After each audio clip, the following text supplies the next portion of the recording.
আসসালামু আলাইকুম, আমি পিরু বলছি। কেমন আছেন আপনারা?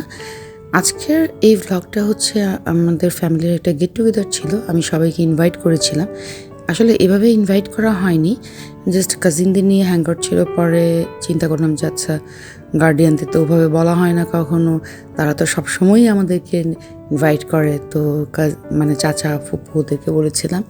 ওটা ইনস্ট্যান্ট ছিল আসলে। ওই যে আমাদের এই প্ল্যানগুলো সবই সেদিন হুটহাট করেই হচ্ছিল, এমন না যে আগে থেকেই চিন্তাভাবনা ছিল। পিয়ারাও চলে যাবে পরের দিন, ফুপিরাও চলে যাবে। তো এই কারণে এখানে একটা আমরা প্রোগ্রাম সেট করেছি। এই যে এরা ঢং ঢং করে এখন ছবি তুলছে। আমরা জাস্ট এই অল্প কয়েকজন এসেছি। আমার এই দৃশ্যটা এত ভালো লেগেছে, কি সুন্দর চাঁদ উঠেছে। আর এর মধ্যে আমার ভাগ্নি আর কি বলতেছে, বাবা আমার একটা ছবি তুলে দাও। এত ভালো লেগেছে, বাবা মেয়ের যে ভালোবাসাটা এটা অন্যরকম। এর মাঝেই দেখি যে মোটামুটি সবাই চলে আসা শুরু করেছে। আমাদের পরপর 3 দিন প্রোগ্রাম ছিল, সেগুলো সবই ইনস্ট্যান্ট ছিল। তারপরও আমাদের দেখা হওয়ার পরে এমনভাবে হই হুল্লোড় হয় যেন মনে হয় যে কত দিন, কত বছর বা কত মাস পরে দেখা হয়েছে। আমরা সবসময় এমনই আড্ডাবাজ ফ্যামিলি পুরো। তার মানে এই না যে সবাই কাজ ফেলে শুধু আড্ডাই দেই, তা কিন্তু না। ফুপিরা চলে যাওয়ার কথা ছিল আমার এই প্রোগ্রামের জন্য। ফুপি, তারপর পিয়া, ওরাদের একদিন ডেট পিছিয়ে দিয়েছে। খুবই সুন্দর একটা মোমেন্টস আমি ক্যাপচার করেছি। এগুলো মেমোরিজ, আসলে গোল্ডেন একটা টাইম। এই যে আমার চাচার বৌমা আর কি খুব সুন্দর করে ছবি তুলেছে। বিশেষ করে এরা এত সুন্দর করে হার্ট শেপ করছে, আমার দেখে খুব ভালো লেগেছে। এখন ওরা সবাই মিলে আমাকে দোয়া দিবে, আমি এটা আপনাদের একবার দেখিয়ে নিই। দোয়া করতেছি আজকের জন্য। আজকে দোয়া করতেছি, উনি আমাদের কাছে সবাইকে ডাকছে দোয়া করতে।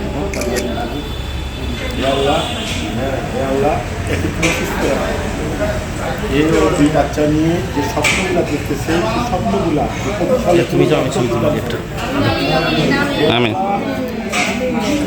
যারা শত্রু তারা ওদের মুখ কালা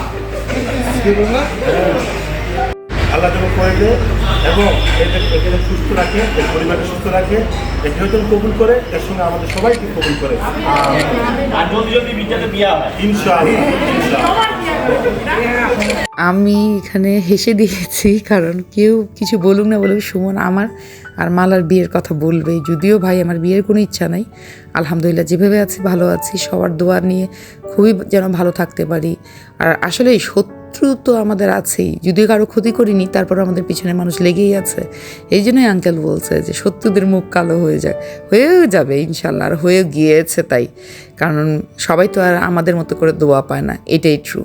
আর এই যে আমাদের এটা ছিল সেট মেনু। এই সেট মেনুটাই ভালো ছিল আর কি, 3-4টার মধ্যে এটাই বেস্ট ছিল। তো এটাই অর্ডার করেছিলাম। খাবার আসলেই ভালো ছিল, আপনারা যারা খেয়েছেন ফ্রেন্ডস স্কোয়ার সো তারা জানেন। আর আমাদের এখানে খাবারটা তো ফ্যাক্ট না, ফ্যাক্ট হলো আমাদের আড্ডা দেওয়া। আমাদের খুব সুন্দর একটা সময় ছিল। কোয়ালিটি টাইম বলতে যা বোঝায় সেটা আমরা সবসময় ফ্যামিলিতে স্পেন্ড করে আসি। এই প্রোগ্রামের পরের দিন সকালে আমার 2 ফুপি, তারপর পিয়া, সুমনেরা সবাই চলে যাচ্ছে। তো আবার সেই আমরা একা হয়ে যাব। একা বলতে এই কারণে, কারণ আবার এভাবে গেট টুগেদার হবে না। এর মাঝখানে এখানে আমাদের 2টো কাজিন মিসিং, ওরা আর কি আসতে পারে নাই। একজন তো দূরে থেকে বাচ্চা নিয়ে শিখ, মুক্তা, আর হিরু হচ্ছে একটা কাজে আটকা পড়েছে। তো ওদেরকে খুব মিস করেছি। এখানে সবাই যে যার তাদের এক্সপ্রেস করছে তাদের ভালো লাগাটা। এই যে এখানে একটা গেট টুগেদার হয়েছে, আল্লাহ আমার এক্সকিউজে হোক আবার ওদেরকে একসাথে করেছে, তো এটাই থ্যাঙ্কস দিচ্ছে। আর আমি থ্যাঙ্কস অবশ্যই দিই সুমন আর পিয়াকে, কারণ ওরা খুব সুন্দর করে অ্যারেঞ্জ করেছে। আমি তো নিজেই বুঝতেছিলাম না যে কোথায় মানে কিভাবে কি করব, কি অর্ডার করবো। ওরা সব কিছু গুছিয়ে খুব সুন্দর করে করেছে। ইভেন ওরা আগেই চলে আসছে। আমার ফুপিরা খুবই খুশি। মালাও বলতেছে যে আমিও যেন নেক্সটে একটা গেট টুগেদার রাখতে পারি, তোরা সবাই দোয়া করিস। এখানে সবাই যে যার আর কি ভালো লাগার কথাগুলো বলছিল। কিছু ভালো লাগার কথা, এগুলো আমাদের মাঝখানেই থাক, এগুলো আমি র ভয়েস দিচ্ছি না। এখানে আরেক ফুপি বলতেছে যে উনার নিয়ে আসার জন্য কেউ ছিল না। রনি ভাই, মানে ওই যে রেড কালারের যে জ্যাকেট পরে আছে, ও আর কি কাজ শেষ করে ফুপিকে নিয়ে আসছে। ফুপি খুবই খুশি, নাহলে ফুপি আসতে পারতো না। ফুপি ওকে দোয়া দিচ্ছিল। তো সবারই ছোটো ছোটো ভালো লাগাগুলো আর কি অনুভূতিগুলো জানাচ্ছিল। আমার এই ফুপি আর রনি ভাই একটু লেটে এসেছিলো, কিন্তু তারপরেও আমরা একসাথে খেয়েছি। খাবার শেষ করে যে যার মতো করে বাইরে আড্ডা দিচ্ছিলাম। আর এই মোমেন্টসগুলো না চাইলে পাওয়া যায় না সবসময়, সবাইকে একসাথে কখনই পাওয়া যায় না। বিশেষ করে আমার 2 ফুপিকে তো আমরা পাই না বলতে গেলে। তো সেখানে যখন সবাই একসাথে হয়েছি, তো এটা ডেফিনেটলি মনে রাখার মতো একটা দিন। আমরা যখন একসাথে হয়ে সব ছোটোবেলায় ফিরে যাই, এই যে এরা দুষ্টুমি করছিল, আয় তবে সহচরী গানটা করছিল। আমি বলেছিলাম এর আগেও যে আমরা সবসময় ছোটোবেলার কথায় ফিরে যাই, এবং এটাই একটা মোমেন্টস, এইটাই একটা বেস্ট একটা টাইম। আর এরা যে কি খুশিতে নাচতেছিল ভাই, আমি জানি না। এরা সুযোগ পেলেই, মানে একটা কথা আছে না যে একেতে নাচনি বুড়ি, তার মধ্যে পরে ঢোলের বাড়ি, ব্যাপারটা আমাদের এরকমই। আমাদের ফ্যামিলিতে আল্লাহ সবসময় যেন এইভাবে বন্ডিং রাখে, এই দোয়াটা আমি সবসময় করি। আম্মু খুবই মিস করছিল আমাদেরকে, কিন্তু আম্মুকে মানে এখন জার্নি করানো যাবে না বলে নিয়ে আসতে পারছি না, কিন্তু উনি সুস্থ আছে মাশাআল্লাহ, আলহামদুলিল্লাহ। এখানে সবাই ছড়ানো ছিটানোভাবে আড্ডা দিচ্ছিল, আমি এই মোমেন্টসগুলো একটু ক্যাপচার করলাম। তারপর দেখি যে আরেক জেনারেশন এক সাইডে কী যেন কুটকুট কুটকুট কুট করতেছে। আমরা যে কী রে, তোরা সবসময় চারজন একদিকে থাকিস কেন? ওরা স্ট্যাচু হয়ে আমাকে দেখতেছে, থাক ওরা ওদের মতো করে একটা ভালো সময় কাটাক, আমরা আমাদের মতো করে। আর এই যে আমার ভাই, ও আর আমি কয়েক মাসের ছোট বড়, এই যে আমাকে কী যে মাইটটা দিল। ওরা সবাই মিলে বলতেছে এখন তোরা ঝগড়া কর, ঝগড়া শুরুটাই আগে মাইট দিয়ে করছে। তো আমি ওকে এখানে কিছু কথা বলতেছিলাম, এখানে আমরা এত হাসছি, এই কথাগুলো ভাই প্রাইভেটই থাকুক। আমরা একটা জায়গার কথা বলতেছিলাম যে ওখানকার মানুষ নাকি মুরগি নিয়েও কিস করে, এটা নিয়ে আমরা খুব হাসাহাসি করতেছিলাম। ওখানকার মানুষগুলো সবসময় ঝগড়া করে, বিশেষ করে ছেলেগুলো এত মেয়েদের মতো ঝগড়া করে, ওগুলো নিয়ে আমরা খুব মজা করছিলাম। আর এই যে চলে আসছে আমাদের কফি, আমাদের যেহেতু আড্ডা চলতেই আছে, তো ভাবলাম যে একটু কফি খাই। কফিটা মোটামুটি ভালোই ছিল। এখন চলছে আমাদের কফি আড্ডা, মানে কোনোভাবে কেউ যেতে চাচ্ছিলাম না। বৌমা, মা, চাচিদের আর কি কথা বলছি, যে ওদের সাথে আমাদের ফুপিদের এত ভালো রিলেশন, ননদ ভাবির মতো কুটনি টাইপ রিলেশন না, ননদ ভাবিদের মতো তো ঝগড়াও হয় না। ওদের ভালো রিলেশনের জন্য কিন্তু আমাদের বন্ডিংটা আরও বেশি ভালো।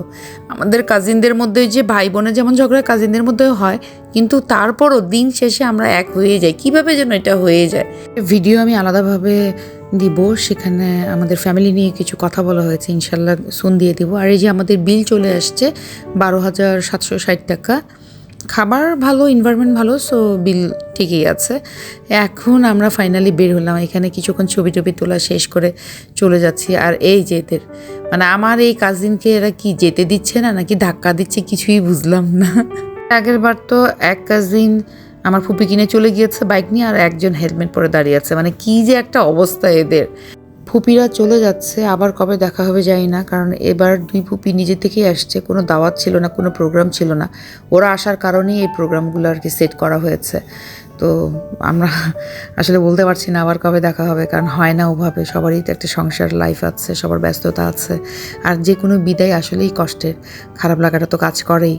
হিরু জাস্ট দেখা করতে আসছে, কারণ ও তখন আমরা বের হয়েছে, আর তো আড্ডা দেওয়ার ওয়ে নাই, সো জাস্ট দেখা করছে। ওকে যে কী করতে মন চাইছে না আমার, ও এটা মিস করে ফেলছে আমাদের প্রোগ্রামটা।